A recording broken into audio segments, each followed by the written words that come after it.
Si les fruits n'impliquent pas des racines, alors nous devenons lourds et nous tombons dans la première tempête. Si vous pensez à un énorme arbre fruitier dans un verger, chargé abondamment de fruits et de grandes branches, même si vous ne les voyez pas, il y a des racines profondément. Autant que les branches sont larges, il y a des racines qui vont aussi profondément dans le sol. Donc il doit être profond et large, pas large sans profondeur. Parce que quand c'est le cas, alors nous sommes charnels, nous pensons aux affaires, aux choses, et nous ne pouvons pas nous occuper des difficultés dans la vie. Nous ne pouvons pas nous occuper des tempêtes de la vie, ni confronter les gens qui sont contre nous, parce que nous sommes habitués à recevoir tout ce que nous voulons, comme nous le voulons, quand nous le voulons. Sinon, nous agissons comme Opie l'a fait dans cette petite vidéo où il ne pouvait pas faire ce qu'il voulait et il s'est juste couché par terre et a piqué une crise de cris. Est-ce que quelqu'un d'entre vous a jamais eu une crise? Une dame seulement? Je pense qu'il y en a plus. Amen, je le pense. Vous connaissez mon mari, le calme, le merveilleux Dave. Il a piqué une petite crise mineure l'autre jour.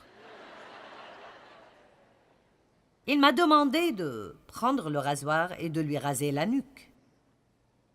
Et je fais cela tout le temps, alors je l'ai fait. Puis j'ai vu 2 épis par là, et j'ai voulu m'occuper de ces épis. Maintenant, je vais vous dire le résultat de la poursuite de la mauvaise chose ici. Donc, la première fois, j'ai fait très attention, et j'ai eu l'un d'entre eux. J'ai pensé, oh, je dois me rapprocher. Vous savez déjà ce qui est arrivé. J'ai arraché une surface des cheveux de Dave, grande comme ça. Eh bien, il s'est énervé. J'ai dit, je suis désolée, je suis désolée. C'était un peu drôle, mais j'ai dit, je suis désolée, je suis désolée. Je suis désolée. Et puis il a dit, si je t'avais fait ça, tu piquerais une crise.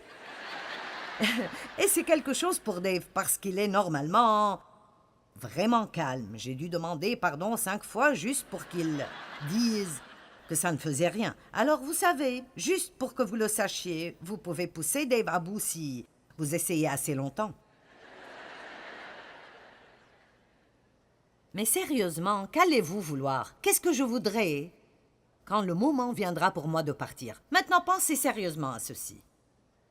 Quand le moment viendra pour moi de partir, qu'est-ce que je voudrais? Je voudrais savoir que je suis bien avec Dieu. Allons. Plus que tout, je voudrais être en paix avec Dieu et je ne veux avoir aucune peur de faire face à Dieu. Quand ce moment viendra, je veux être prête à partir et à n'avoir aucune peur. Et je voudrais des gens autour de moi qui m'aiment. Ce sont les seules choses qui importeront vraiment. Donc, si nous passons trop de temps dans cette vie, et bien sûr, nous devons passer du temps pour réussir et passer du temps pour faire de l'argent, et nous avons besoin de passer du temps sur ces choses. Ce n'est pas mauvais de vouloir une belle maison et une belle voiture, et de vouloir pourvoir aux besoins de vos enfants. Mais il y a une différence entre le fait d'avoir un désir pour ces choses et le fait de les pourchasser. Le mot « chercher », ce verbe-là, est un mot extrêmement fort. Et c'est plutôt intéressant. J'ai recherché le mot « chercher » et dans l'Ancien Testament, à chaque fois, il se réfère à chercher Dieu. À chaque fois qu'il est utilisé dans l'Ancien Testament, il se réfère soit au fait de chercher Dieu, soit au fait que Dieu cherchait son peuple pour quelque chose. Le mot veut dire désirer, poursuivre, faire des sacrifices pour obtenir, pour chasser de toute votre force et de tout votre cœur. Alors nous pouvons dire beaucoup à propos de nous-mêmes. Et oui, je vous demanderai de faire un petit devoir et d'avoir juste une petite réunion avec vous-même. Juste une petite, courte réunion avec vous-même. Une petite introspection. Ceci est bon pour nous tous. Et juste, demandez-vous, qu'est-ce que je poursuis? Qu'est-ce que je poursuit? Quelle est la chose la plus importante? Qu'est-ce qui prend le plus de votre temps? De quoi parlez-vous le plus? Où investissez-vous la plus grande partie de votre énergie? Et vous savez, je pense que nous trouverons qu'une grande partie de cela est simplement fausse. Ce n'est pas ce que Dieu nous dit de chercher. Il n'y a en fait qu'une poignée de choses que la Bible nous demande de chercher. Nous devons chercher la justice. Nous devons chercher Dieu. Nous devons chercher le royaume. Et 4 ou 5 autres choses. Chercher à marcher dans l'amour. Mais il n'y a vraiment pas de grande longue liste. Et nulle part nous est-il dit de chercher des choses matérielles. Et vous direz peut-être, l'important pour moi est que mon enfant soit sauvé. Eh bien, vous savez, oui, nous voulons bien cela, mais ce n'est pas ce que nous devons chercher. Désirer cela, mais ce n'est pas ce que nous cherchons. Vous êtes plutôt silencieux. Je voulais plus que tout que ce ministère grandisse, mais quand vous voulez quelque chose aussi fortement, il y a de mauvais motifs là. Et je pense que quiconque commence, et beaucoup de personnes qui commencent dans le ministère même, sont des personnes qui ont le cœur brisé et peu sûres d'elles. Pas tout le monde, mais c'est étonnant comment Dieu utilise des gâchis. Il utilise des personnes qui sont endommagées, et vos dommages peuvent devenir votre message si vous le permettez. Mais nous commençons, et vous savez, j'avais des insécurités, alors je recevais beaucoup de ma valeur de ce que je faisais. Et quand vous recevez votre valeur de ce que vous faites, vous ne voulez pas faire un peu de quelque chose. Vous voulez faire beaucoup de tout, parce que plus ce que vous faites est grand, plus vous vous sentez bien avec vous-même. Que vous aimiez cela ou pas, plus quelque chose est grand, plus les gens vous admirent. J'aurais souhaité que ce ne soit pas ainsi, mais c'est comme ça. La première chose que tout le monde veut savoir est combien de gens étaient là. Combien votre église est grande? Combien de gens peut-elle accueillir? Et bien sûr, tout le monde. Vous savez, il y a de différents articles qui sortent, vous savez. C'est l'une des 5 églises qui grandissent le plus rapidement dans le monde. Ou celle-là est l'une des 10 églises. Je parie que Dieu a des choses cachées qui nous épateraient. Et les gens diraient juste, nous ne le savions même pas. Amen? Eh oui, nous voulons grandir. Je ne veux pas que vous me mépreniez ce soir. Je ne dis pas que c'est mauvais d'avoir un désir pour ces choses. Mais la Bible nous enseigne, si nous faisons de l'Éternel nos délices, Psaume 37,4, fais de l'Éternel tes délices et il te donnera ce que ton cœur désire et t'accordera tes demandes secrètes. Fais de l'Éternel tes délices, laisse-le être premier dans ta vie. Ou Matthieu 6,33, cherchez premièrement le royaume de Dieu et sa justice, et toutes ces choses que votre cœur désire vous seront données par-dessus. C'est une façon de loin meilleure de le faire. Cherchez le Seigneur et laissez Dieu vous donner ces choses. Amen. Dites, cherchez le Seigneur et laissez Dieu vous donner ces choses. Maintenant, je crois que même si vous faites semblant d'être extrêmement innocent, vous avez besoin de ce message.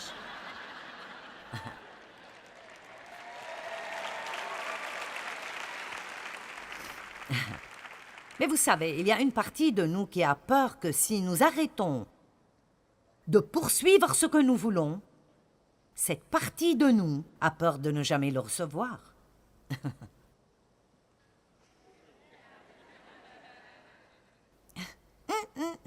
Un tout petit peu. Je vous vois là-haut, un tout petit peu.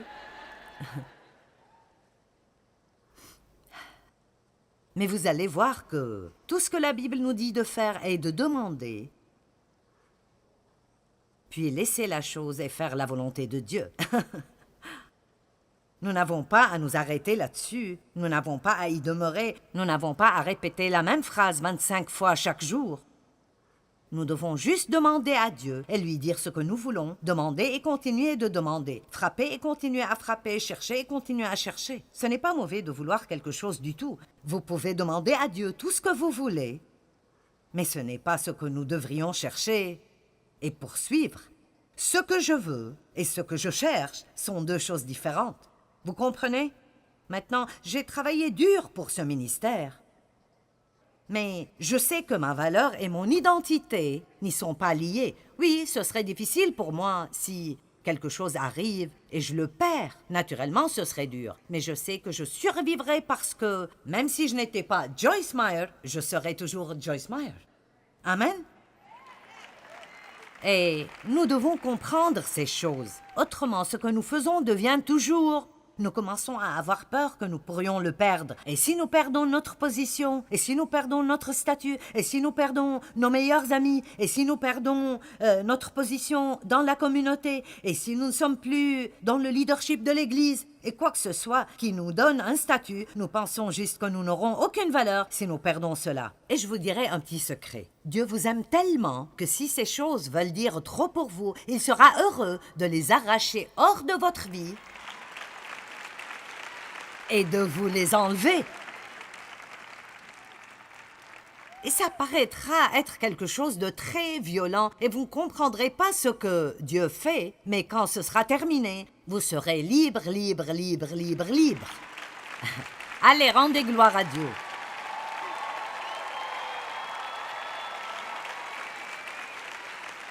Je voulais venir ici et dire, ce week-end, nous allons parler de la vie plus profonde. C'est la réaction que je pensais obtenir. C'est exactement pour cela que je ne l'ai pas fait. Mais ceci est presque inquiétant pour moi, parce que je ne sais même pas si beaucoup de personnes savent ce que ça veut dire. Vous savez, il y a des années, il y avait des conférences à propos de la vie plus profonde. Les gens venaient de partout pour assister à ces conférences à propos de la vie plus profonde, et ils écoutaient des prédications toute la journée, jour après jour après jour, à propos de ce dont j'essaye de vous parler ce soir. La vie plus profonde est de ne pas être superficielle. Et laissez-moi vous dire, nous devons vouloir plus de cela. Si nous ne voulons plus de ceci, alors nous devons vouloir plus de cela. Nous avons besoin de cela. Donc, vous savez, j'étais déjà chrétienne pour longtemps et j'avais un ministère assez grand. Pas aussi grand qu'il est aujourd'hui, mais... Pas de problème d'argent, tous mes enfants étaient sauvés, nous nous entendions bien dans mon mariage. Et je n'étais pas vraiment heureuse. J'étais toujours insatisfaite. Vous êtes-vous déjà demandé ce qui n'allait pas en vous et ce que ça coûtera de vous rendre heureux dans la vie?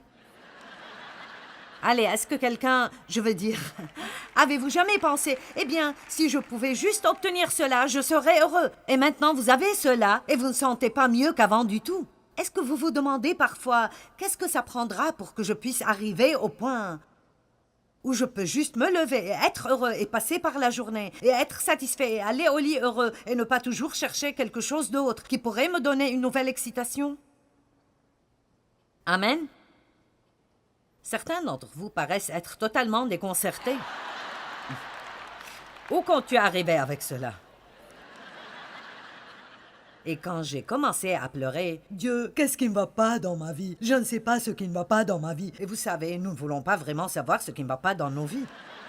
Parce que si Dieu nous le dit, nous nous sentirons pire qu'avant que nous demandions. Alors, vous savez, qu'est-ce qui ne va pas dans ma vie? Et je veux dire, la chose que j'ai entendue dans mon cœur était « Tu es superficielle. »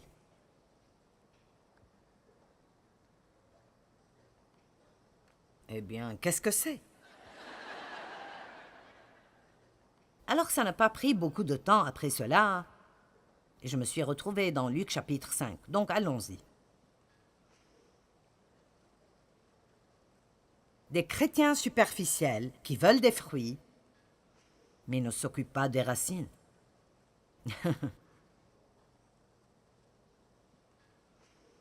Ils veulent être utilisés, mais ils ne veulent pas être prêts. Oui, certaines de ces choses sont dignes d'être écrites.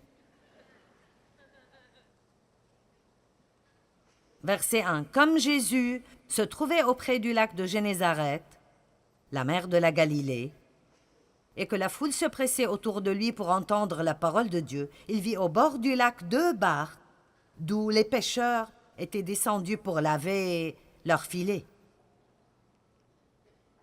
Il monta dans l'une de ces barques qui était à Simon, Pierre, et il le pria de s'éloigner un peu de terre. Puis il s'assit, et de la barque il enseignait la foule. Lorsqu'il eut cessé de parler, il dit à Simon, Pierre, « Avance en eau pleine. » Vous savez, par eau pleine, on veut dire profond. J'ai juste pensé mentionner cela. Avance en pleine eau et jetez vos filets pour pêcher. Maintenant, que veut-il dire par pêcher? C'est la capacité d'un camion, un grand camion, rempli à ras-bord. Je serais contente de le prendre en entier.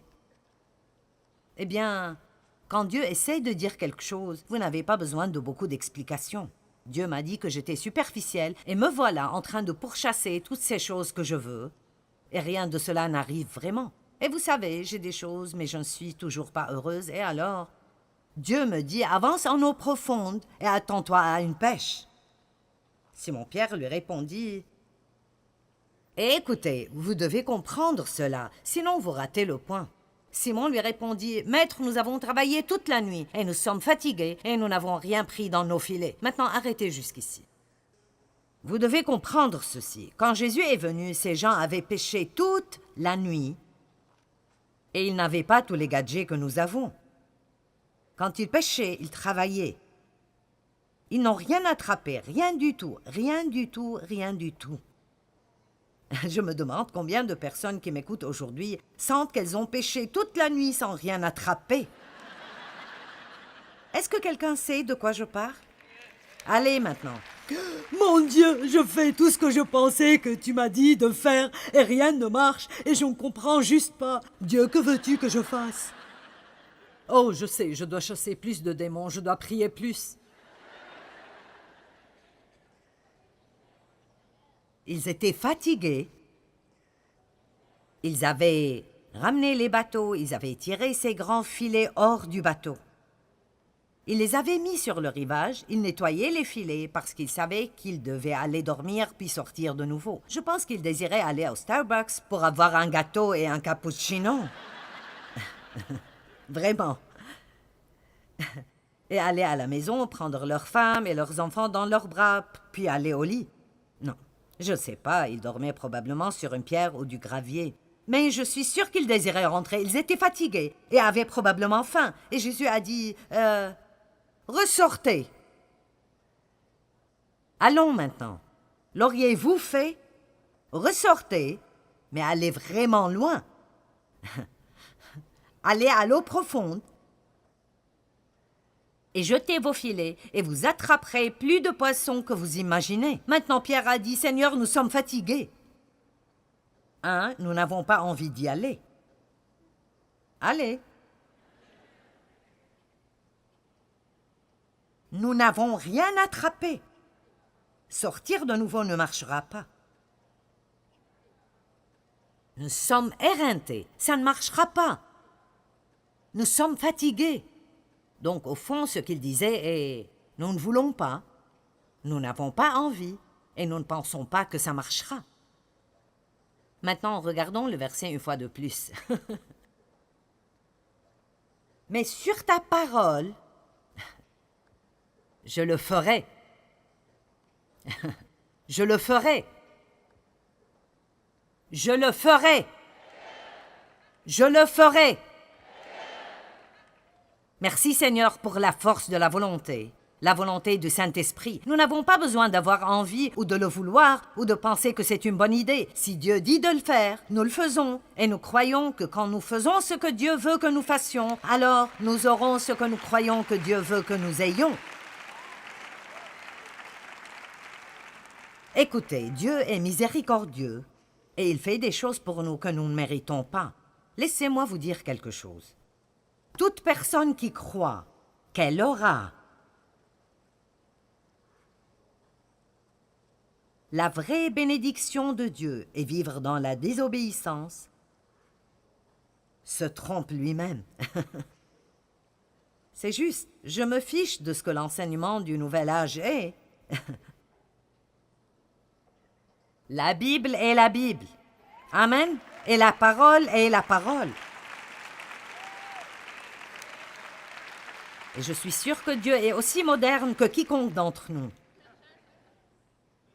Après tout, il a donné la technologie pour les textos et pour Facebook et toutes les choses dont nous pensons que nous ne pouvons pas vivre sans. Donc, j'ai découvert quelque chose que j'essaie toujours de comprendre. Vous savez, je ne vis pas vraiment dans ce monde, donc... J'étais avec un groupe et beaucoup d'entre eux étaient plus jeunes et ils me parlaient de ces selfies que tout le monde fait maintenant. Est-ce que tu sais ce que c'est, pasteur? Vraiment, je ne savais pas ce que c'était. J'ai dit, qu'est-ce qu'une selfie? Vous voyez, il y a d'autres gens qui grimacent. Mais ils ont des cheveux gris comme les miens, si je ne les colorais pas. Je pense que c'est juste notre tranche d'âge. Et alors j'ai dit, qu'est-ce qu'une selfie? Et ils ont dit, oh, les gens prennent des photos d'eux-mêmes. Comme... oh.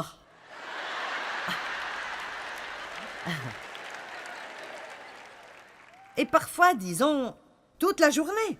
Comme quand ils mangent, alors qu'ils font toutes sortes de choses. Et ils les mettent sur Facebook. Il y a 450 millions de téléchargements par jour de selfies.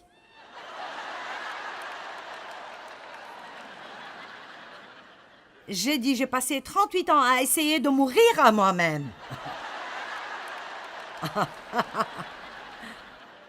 Je manque quelque chose ici. Maintenant, s'il vous plaît, ceux qui prennent des selfies toute la journée, ne vous énervez pas contre moi. Je sais que c'est quelque chose de moderne et vous vous amusez avec. S'il vous plaît, ne m'écrivez pas pour me dire que je suis loin de la réalité. J'essaie juste de marquer un point. Vous savez, je veux dire, s'il y a 450 millions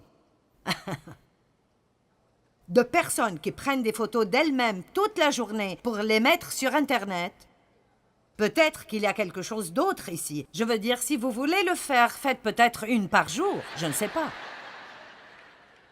Et préférablement pas quand vous dites « Regardez-moi, je mange !» Allons maintenant. Ne vous énervez pas contre moi. Comme je l'ai dit, je peux juste dire que c'est à cause de mon âge maintenant. Je réalise que je suis loin de certaines des nouvelles choses qui arrivent aujourd'hui, mais...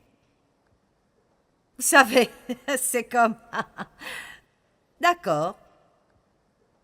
Dieu est tout aussi moderne que quiconque.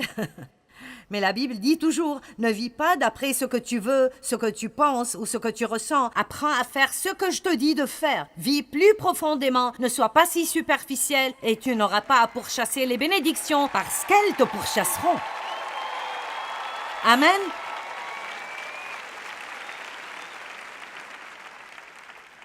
Ouh, alléluia.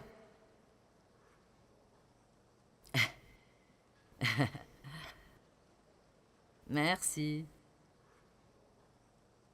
Maître, nous sommes fatigués, éreintés, crevés.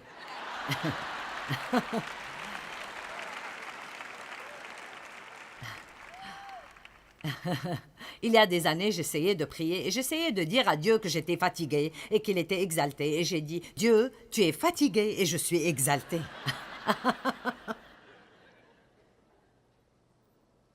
Mon Dieu. Mais sur ta parole, je jetterai le filet de nouveau. Verset 6. Et l'ayant jeté, vous êtes prêts? Et l'ayant jeté, et quand ils ont fait ce que Dieu leur a dit de faire, et quand ils ont fait ce que Dieu leur a dit de faire, même s'ils ne voulaient pas le faire, ne pensez pas que ça marcherait. Quand ils ont fait ce que Dieu leur a dit de faire, ils prirent une grande quantité de poissons et leur filet commençait à se rompre. Ils firent signe à leurs compagnons qui étaient dans l'autre barque de venir les aider à ramasser. Ils vinrent et ils remplirent les deux barques au point qu'elles enfonçaient. Maintenant, vous pouvez donner gloire à Dieu.